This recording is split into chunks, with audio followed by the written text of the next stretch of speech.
Hi there, today I'm going to show you how to identify a failed disk in a Linux system. Okay, first of all, let's check how many disks I'm having. For that, you can use the lsscsi command. You can see there are a lot of disks in my system. Okay,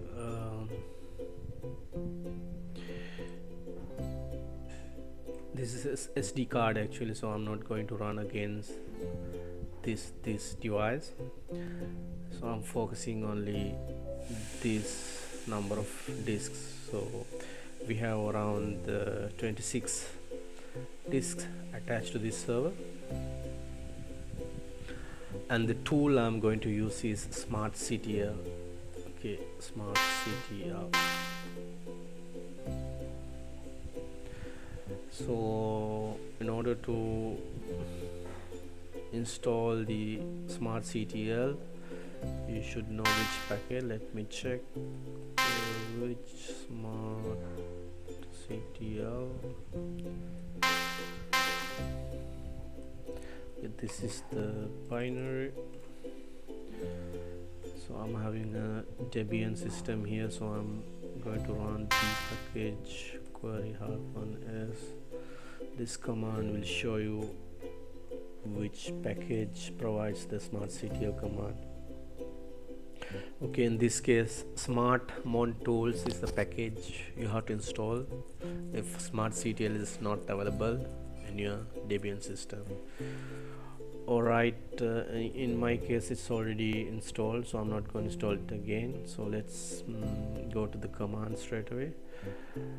And smartctl command is to monitor the health status of the disks. There are two types of tests you can perform: short test and long test. The long test is the recommended one. It takes time actually, and it go deep and give you more accurate results. But for the demonstration purpose, I'm going to use the short test because it takes only less time. Alright, the command you need is smartctl-t for the test, and then test type. It's short in my case. In your case you can type long. Okay, it takes more time. In my case short, and then the disk name, SDO or SDB or SDC, whatever.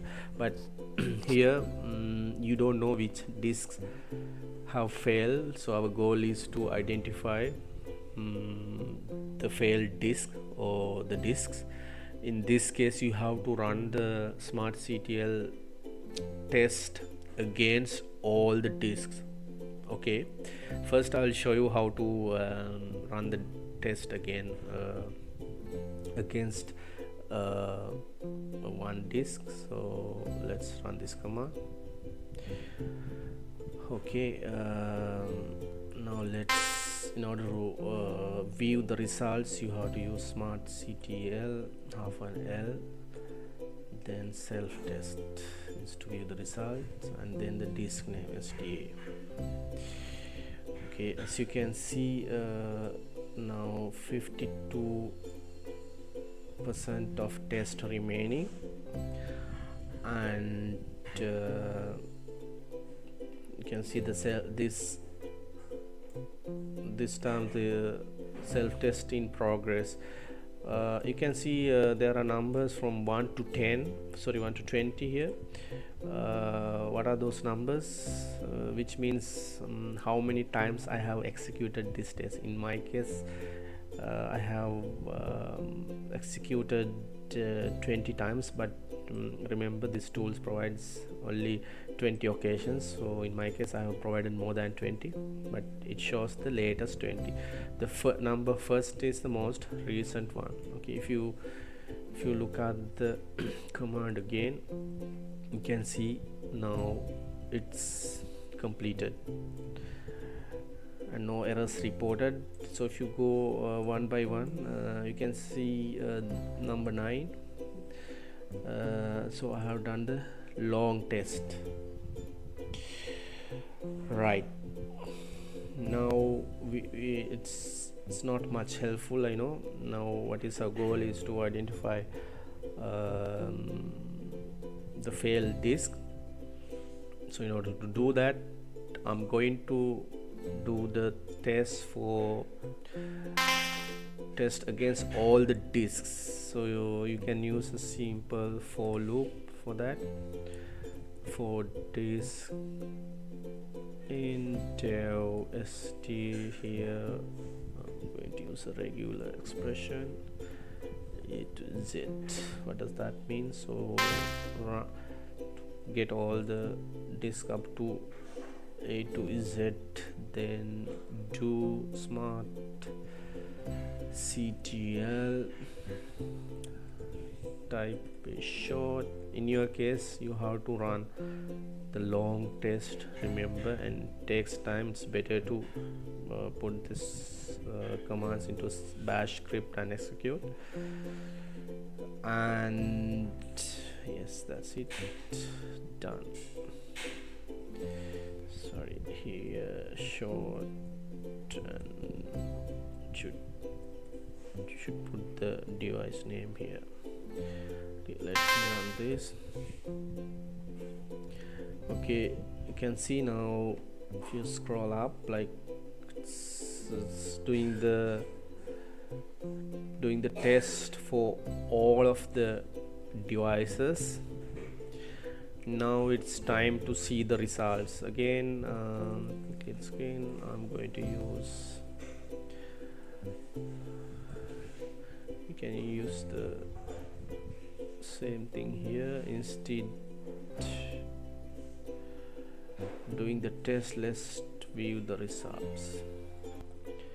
Okay, in order to view the results, we know what's the command now. It's smartctl-l selftest, then the device name. Okay, let me run the command. Okay, you can see now it shows the results for all the disks. If you scroll up slowly, you can see one test has failed for this disk. Okay, but it doesn't tell the disk because so I have not provided to echo the disk in my command. Let's improve that. Okay, let's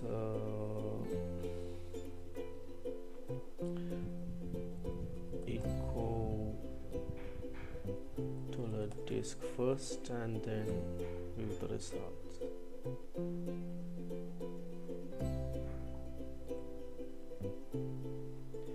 Okay, now you can see it prints the disk first and prints the output. If you scroll up now, let's check. Okay, instead you can let me improve more, so I can grep for the word failed, so we don't need, can omit the unnecessary stuff.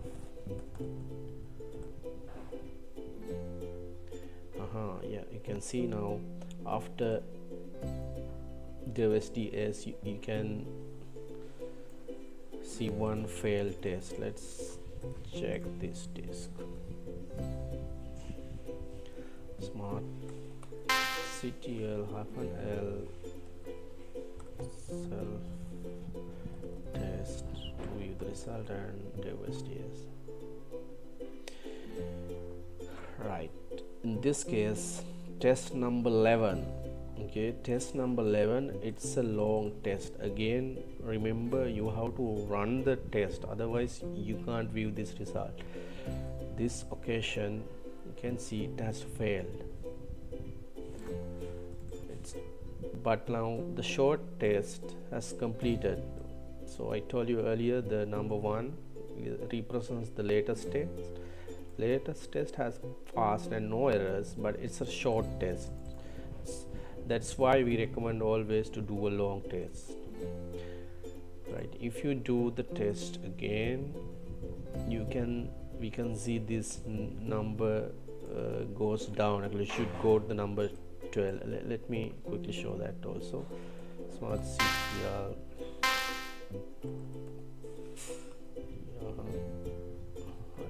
-t. Again, I'm going to do the short test dev STS. Okay, you see the result.